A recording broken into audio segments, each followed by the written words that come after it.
Hey guys, Putzelman 945 here. Welcome back to another video. Excuse me. In today's video, I am going to be talking about Rebirth. Final Fantasy VII Rebirth, if you don't know what I'm talking about. Because I just finished the game and I, I it's peak. It's peak. It's one of the best games I've ever played.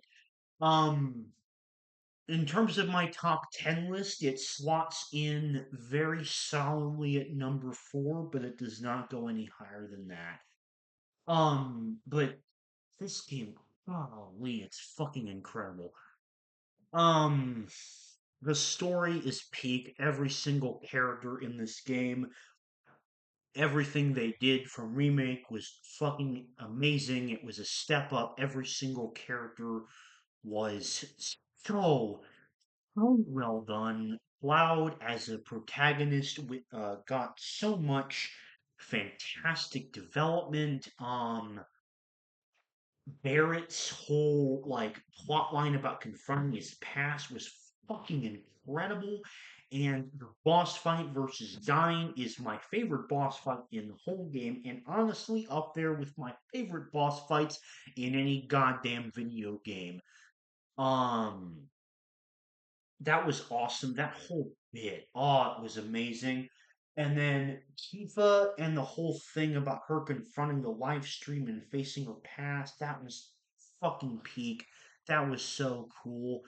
Aerith got so much amazing screen time in this game, and yes, her death was incredibly tragic, and man, I did not want that to happen, and yet um, it served a great character purpose, and the way that that served as an end to her character was also great. So I can't even be that mad at it.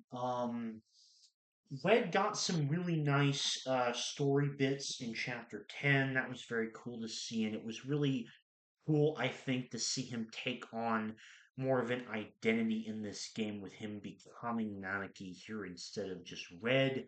The introduction of Vincent and Sid was fun, and as well as the introduction to Yuffie. I love Yuffie. I think she's really, really funny and brings some very nice energy. Uh,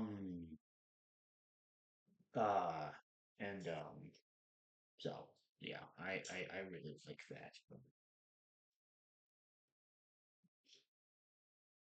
Um, Sephiroth, oh my God, Sephiroth in this game has now risen up to um one of my favorite video game villains ever. Um, I think he takes like a solid number 2 spot behind Valkorion from SWOTR. So yeah, Sephiroth, peak villain. Yeah, the actual story and characters itself. Um, I could go exhaustively through chapter by chapter, but number one, that would be incredibly repetitive, and also I think it would just ruin the experience because yes, I do spoil things and I talk about a lot of stuff very in depth on this channel, but like Rebirth is just one of those games that um I like, even if I spoiled everything, it wouldn't be the same as experiencing the game yourself, in my opinion. So, oh, one more thing I will touch on because it was a pretty important plot element. The Zap stuff. So for a long time, and up until the very end of the game, I was very confused as to how that would fit into the story. But um,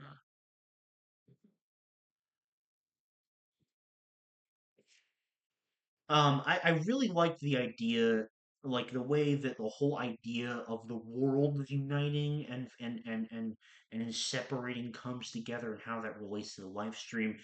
Um, it took me a while to fully understand the full nuances of it, but I think the way that that is all done is very, very cool. Um, the Zack parts are very simple. They don't even have much combat, except for I think at the very beginning. That's the only place where the Zack parts have combat, besides when he joins you in the final Sephiroth fight. Um, but yeah, I'm definitely glad I played Crisis Core because if I had not, then I would have like next to no clue what the actual fuck was going on here. But um, so yeah. Overall, I like the Zack stuff, and I'm curious to see where they go with it in remake part three. Um, Now, that's all the story and character stuff. In terms of the gameplay and the open world part of it. So, in terms of the combat, Yuffie gets kind of like a new a slightly different version of how she plays because of the fact that Sonon, who was like her partner in Intergrade, died. Um, so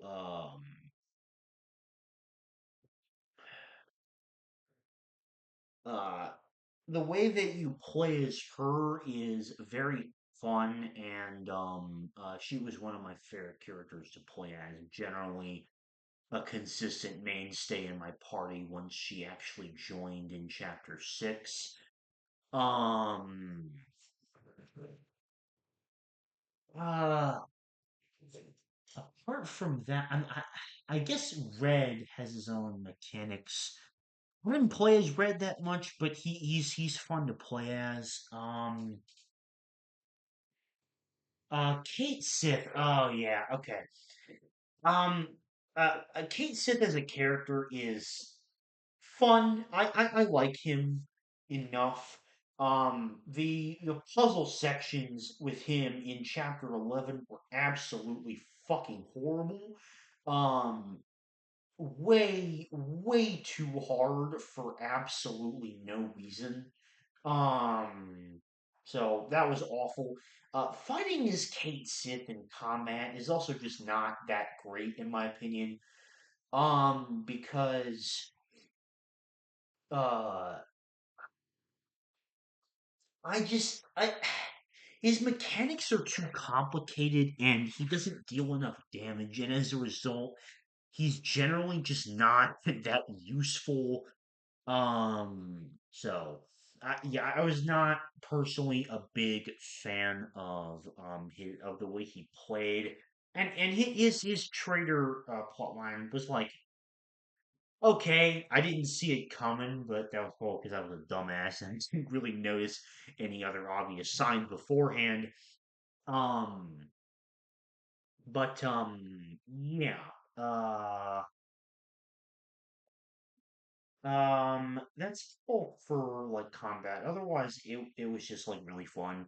Like everything that made combat great in remake, it's like the exact same here, just like with more characters. Um, I do really appreciate though that like even though you only have Cloud and two other characters in your party, that doesn't mean that all the other ones are just not present in the battle. They're all there. They're all on the screen at any time, just in the background. And the fact that they are also like all run around with you and all get on chocobos and everything like that. And they also all help like dealing background damage in combat. I love that. I love that. I think that's such a fantastic detail, and I think it really like elevates the idea that you're really playing with all of these characters, exploring the world, um, and you're kind of on a journey with all of them instead of the two that happen to be in your party. Um, so yeah, I really like that mechanic.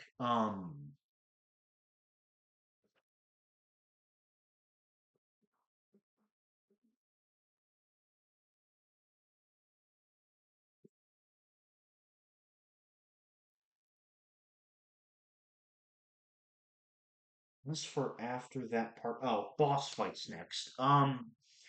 So one of the biggest things that I appreciated about this game is there was a lot more boss variety than in Remake. Um, because Remake, due to the type of game that it was, it had the unfortunate issue of the bosses being plagued by what I like to call overabundance of giant mech syndrome. Where like 90% of the bosses were some variant on a gigantic Shinra mech thing. Um, but something I loved about Rebirth is the fact that um there's so much more variety to the boss fights. Now, most of them are kind of giant creatures, yes, but the different designs of the creatures varies a lot, especially in the different regions, which I personally am a big fan of. Um, there were certain boss fights that I did think were kind of absolute BS. Like the demon gates in chapter 13. Golly, that was horrible. Um, the very last part of the final set, number one, the final Sephiroth fight is way too long. 5 phases is ridiculous, and then the fact that like if you don't know to stagger him, he can insta kill you, I think is uh kind of a ridiculous gameplay mechanic. Um, but overall, in general, there were most of the bosses in the game were actually really really fun. Um, as I alluded to earlier, my absolute favorite from this game is easily Barrett versus Dying. That like boss fight where you play as Barrett in chapter 9, think. I think it's chapter 9. Um, that was absolutely fantastic. Um, and uh, um, sorry. Uh, I don't exactly have this is a very like rambly video where I don't really have a ton of clear concise thoughts here, so apologies for that if that gets annoying in this video. Um Now on to actually like exploring the world and whatnot. I, I'm kind of I'm mostly positive, but I'm kind of mixed on it in terms of Rebirth as an open world game. So I think the biggest issue with Rebirth's exploration is by far its map. I think that there are a lot of regions where Rebirth map does an absolutely good job of displaying elevation, and this can make exploration a lot more difficult than it needs to be, it feels like. Especially in Gongaga and Cosmo Canyon, those two regions by far are the most guilty of it, but it also happens quite a lot in Pharrell as well. Um, I think the fact that it is terrible at showing proper elevation levels means it can make exploration of certain areas a little frustrating, like when you're trying to find out where to go for a particular quest. Um, now that's honestly my biggest issue with the exploration. The biggest positive I have of exploration is the chocobos. I think the inclusion of the chocobos and like the fact that there is a different one in every single region that each has its own different its own like slightly different mechanic that changes how exploration works in each different region. Genius. I absolutely adore that mechanic. I think it is fantastic. I think it is such a brilliant idea. And I think the way that encourages exploration, also just having the chocobos as a really handy form of travel in this game, is really, really convenient. And I actually found myself using a nice mix of Chocobo's normal running and fast travel as equal means of transportation. So I think the way that that was balanced for gameplay experience was also extremely well done. Um, in terms of actual things that you find in the world, it's a lot of basic things, and yet I think it's done well enough to where it's fun. I loved exploring towers. I loved finding the life springs. That was just such like a peaceful experience because it has like its own little motif there, and it gets like all quiet, and you like press the buttons on the thing to like get it going. It's very peaceful. The sacred things for the divine the summons or whatever to unlock those. You do like the button sequences; those were pretty fun. Um, I will say, in terms of the whole, in terms of those elements, I will say, uh, they were fun to find. However, at a certain point, it did get a little bit tiresome of doing it after a while. Although, to be honest, I think that that mostly came when I'm reflecting back on it. I think that that was a bigger issue of um having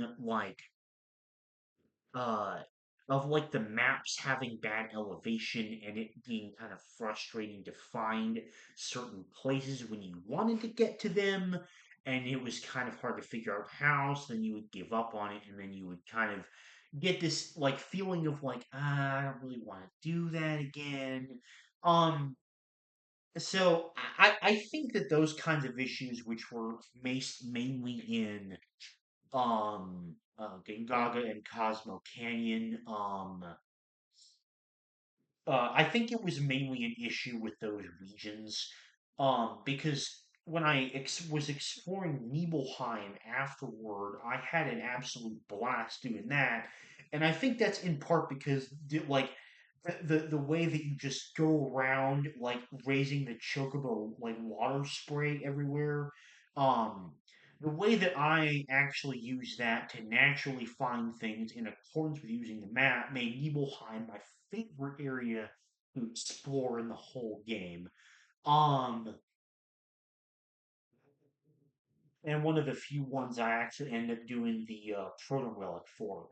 Um, so overall, I think Rebirth's open world exploration was really good. It has some negative elements and some repetitive elements, but overall, I think as an open world game, Rebirth stands very solidly on its own, and um consistently while I was doing it in the midst of how good this story was, just exploring around the world, and this is my biggest indicator of whether I enjoy the open world part of the game, is like I was just having a ton of fucking fun exploring everywhere. Which in my mind means that Rebirth very much succeeds as a great open world game in that respect. Um okay, mini games. I'm gonna I'm gonna see if I can find like a whole ass mini game tier list, because there were so many of them and I have distinct opinions on all of them that like I don't remember all of them, and I don't want to go through all of them in one video here. I want that to be like a separate video, but I for the most part. Well, I love the inclusion of the mini games. I think there was such a big variety with them. Certain ones were absolute bullshit, and certain ones were not very fun at all. Um, and certain ones were amazing that took up like 5 of the 70 hours of gameplay that I had just doing one mini game. Which was the piano. My goodness, I got fucking obsessed with the piano. It's insane how obsessed I was with the piano while playing Rebirth. Um, but yeah, including thoughts, this game is absolutely fucking incredible. It's so peak. Like, it's kind of hard for me to describe other than that. It was an incredible experience. Playing Rebirth had me obsessed with it. That playing experience was unlike any other because I there was even a point where I wasn't watching anime for 2 weeks. I was just playing Rebirth, just straight up. Um, so yeah, for the month plus that I have invested in this game, and grand total for anyone curious, my hour count was 71 hours, which oh boy, it's a lot. It's been a long time since I've put that many hours into a game. But it was so worth it in my opinion. One of the best games I've ever played. Um, so fucking peak. I I loved it so much. I was so obsessed with it. It was so much fun. I loved it. I loved it so much. Um, but yeah, that's gonna do it for this video. Thank you very much for watching and hearing me rant about Rebirth, and I'll see you all later. Bye bye.